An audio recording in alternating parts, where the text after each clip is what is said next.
Bonsoir à toutes et tous. On vous avait proposé un débriefing après le meeting inaugural du championnat de France FFSA GT à Nogaro. On a pris un petit peu de retard, on ne l'a pas fait à Manicourt.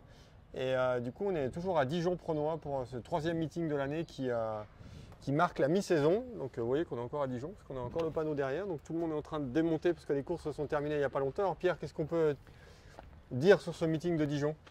Déjà, bon, vous le voyez, la météo était clémente. Vendredi, samedi.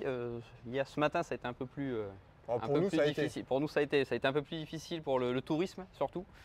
Bon, après, les courses ont été disputées, surtout samedi, avec un grand vainqueur, on peut les appeler comme ça. C'est Ricardo van der Ende et Benjamin Lessen sur la BMW de l'Espace Bienvenu, qui ont été vraiment impressionnants, surtout en course 2 où ils partaient 6e. Et bon, en l'espace d'un demi-relais, on a vu Ricardo van der Ende, comme à son habitude, fendre le peloton. Et du coup, ça fait un doublé pour la BMW numéro 17 qui fait un sacré bond en avant au classement et qui relance un petit peu aussi le championnat. Et cette BMW qui est un nouveau modèle, hein, cette nouvelle M4 GT4, on a corrigé évidemment les défauts un petit peu de l'ancienne BMW. On sait que c'est une voiture qui dégradait beaucoup les pneumatiques en fin de relais. Là, c'était pas simple hier parce que évidemment il faisait très chaud. On sait que Dijon, c'est un circuit qui est vraiment qui demande beaucoup aux pneumatiques. On a vu quand même quelques crevaisons. Et c'est un meeting parfait pour l'Espace Bienvenu. On a eu peur un peu en course 2 en début quand Ricardo van der Ende a un petit peu pris la poudre d'escampette. On s'est dit qu'il allait un petit peu ruiner les pneus pour son coéquipier Benjamin Lessen. Et au final, pas du tout. Benjamin Lessen n'a eu qu'à contenir un petit peu la concurrence qui était quand même assez loin. Et c'est un week-end parfait pour l'Espace Bienvenu. Autre week-end parfait, c'est en Pro-Am. Et ça fait longtemps qu'ils sont présents en championnat de France. Et là, ils ont concrétisé. Ils avaient déjà remporté des courses, évidemment. Mais là, ils ont concrétisé, c'est Eric Trémoulet, Olivier Jouffret sur la Mercedes du Victime. Vraiment un super week-end. Autant en première course, ils sont allés vraiment la chercher en bagarre dans le peloton. Autant la deuxième course, Olivier Jouffret avait fait la pole pour la course 2 et il a vraiment géré. Laurent, je pense qu'on peut appeler ça comme ça, sa course en laissant partir un peu les silver en début de course. Ouais, c'est une belle pole, c'est la première au général pour Olivier Jouffret. Ça fait partie, cette équipe Jouffret by Victime fait partie des plus anciennes du championnat de France FFSA GT dès 2017. Et à cette époque-là, c'était avec des Porsche et des Ginetta, enfin avec une Porsche et des Ginetta. Et là, c'est sûr, là aussi, c'est un sans faute. Et Olivier Jouffret a parfaitement géré, c'est-à-dire qu'il n'a pas forcément voulu maintenir la position générale parce qu'il n'y a pas de classement, on va dire, général en termes de points.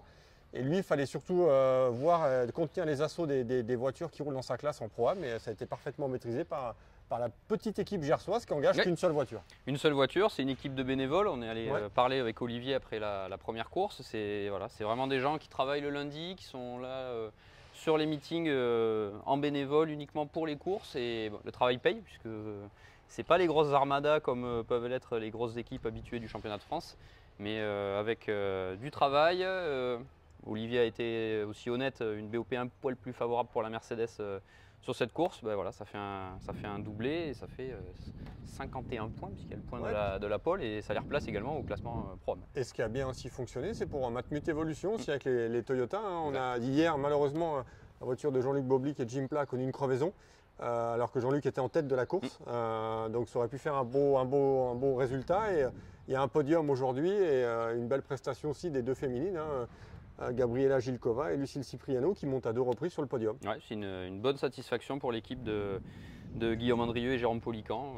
Ils continuent la découverte de la Toyota, mais c'est la découverte. Aussi, Toyota, elle était très bien. C'est un circuit de moteur, on va être honnête. Donc la BM, la Toyota, on a vu la Stone aussi, on va en parler dans quelques instants en Pro-Am, qui aurait pu gagner la deuxième course, qui avait bien défendu avec le moteur. Mais oui, c'est un circuit de moteur et effectivement la Toyota. Parce qu'on a vu celle d'Étienne Chély aussi, qui roule en silver, elle, mais celle d'Étienne Chély et d'Enzo Joulier aussi, qui a brillé aussi. Donc c'est vraiment c'est un circuit pour BMW et Toyota. C'est ça. Et donc on finit ce bilan avec la catégorie AM, où c'est encore un doublé. C'était le week-end des doublés, puisque c'est Laurent Urgon et Alain Ferté, toujours là. Et ils ont été assez impressionnants, notamment en deuxième course où il a fallu essayer d'aller chercher la victoire. On a vu qu'ils n'avaient pas vraiment la possibilité en piste du fait que la Stone soit très rapide. Mais ça s'est décidé avec une pénalité. Mais c'est mérité sur l'ensemble du week-end pour Autosport GP. Et puis on a un petit peu poussé à la faute la Aston Martin au niveau des limites de la piste. Pas vraiment non, il n'y a pas eu de contact. Mais poussé à la faute évidemment et ça a plutôt fonctionné parce que la Aston Martin a pris 5 secondes de pénalité. Et là aussi on a deux victoires pour Autosport GP LS Group Performance pour Alain Ferté et Laurent Urgon. Et là, c'est la même chose, c'est de gros points dans l'optique du championnat quand on arrive à mi-saison. Et je voulais juste rebondir sur le Pro-Am, où c'est la première fois du coup qu'on n'a pas de victoire de Christophe Hamon et de Grégory Guilbert sur l'Audi numéro 42 Saint-Eloque Racing. Même si en course 2, on était en partie très loin, on a vu quand même que l'Audi a pu remonter au classement. Alors, on sait que c'est une voiture quand même qui est très lourde, fait partie des plus lourdes du plateau. Et sur un circuit comme Dijon, c'est pas forcément facile. Mais ça fait quand même quelques points dans l'escarcelle du duo de la 42. Qui arrivera en tête sur le prochain meeting. Ouais, il y avait 4 victoires en 4 courses, on les voyait partis. Alors, le Grand Chelem, c'est toujours un peu compliqué de s'avancer, mais on pensait qu'il serait un peu plus haut que ça. Il y a une statistique un peu à retenir un peu de ce week-end, c'est qu'il n'y a aucune Audi sur un podium. Donc, quand on voit le début de saison des Audi, c'est assez marquant. Même si Grégory Guilbert a fait une pole position en programme pour la course 1. Bon, après, sur la dégradation, sur la gestion, c'était plus compliqué. Bon, il y a eu quelques faits de course où ça s'est un peu chamaillé dans le peloton aussi, mais bon, voilà, globalement les Audi n'étaient pas au rendez-vous, mais ça fait partie du jeu sur l'ensemble d'une saison d'être bien sur des circuits, moins bien sur d'autres, et voilà, c'est avec le jeu de la BOP ça s'équilibre bien. Donc, et là, c'était la troisième fois qu'on venait à Dijon pour le ça faisait un moment qu'on n'était pas venu. On avait fait 2017-2018. La prochaine fois, par contre, Pierre, ça va être une nouveauté pour tout le monde. Ça va être une nouveauté pour tout le monde. Juste pour finir, effectivement, on a vu les chronos en nette amélioration cette année. Bon, les voitures ont évolué, les pneumatiques, les équipes connaissent mieux les voitures avec les différentes Evo, donc bon, c'était normal. Et effectivement, le prochain meeting, ça sera vraiment nouveau, puisque la dernière fois qu'on était allé au Val de Vienne, là, c'était du GT3. Laurent, c'était en 2015. Ouais, donc on n'est jamais allé au Val de Vienne depuis la version GT4, donc depuis 2017, donc ça va être une nouveauté pour tout le monde. Il y a eu des essais de pré-saison, on va dire, donc il y a eu des roulages préliminaires, mais c'est vrai qu'il va falloir découvrir tout ça. Eh ben, on y sera. J'espère que tout le monde y sera. On y sera. Nous, on y sera. Donc le bilan, Laurent, après cette première partie de saison, bon, en programme, Grégory Guilbert et Christophe Hamon sont encore largement en tête. Ouais. Bon, la logique voudrait qu'il retrouve un peu d'allant au Val de Vienne. Il faudra voir effectivement, comme on disait, où on en sera, mais c'est une première partie de saison assez impressionnante. Et c'est surtout qu'on a pas mal d'équipes et d'équipages, notamment aussi Saint-Eloque et Christophe Hamon et Grégory Guilbert qui vont enchaîner parce qu'il va y avoir la GT4 European Series à Spa-Francorchamps dans le cadre des 24 heures dans 2 semaines.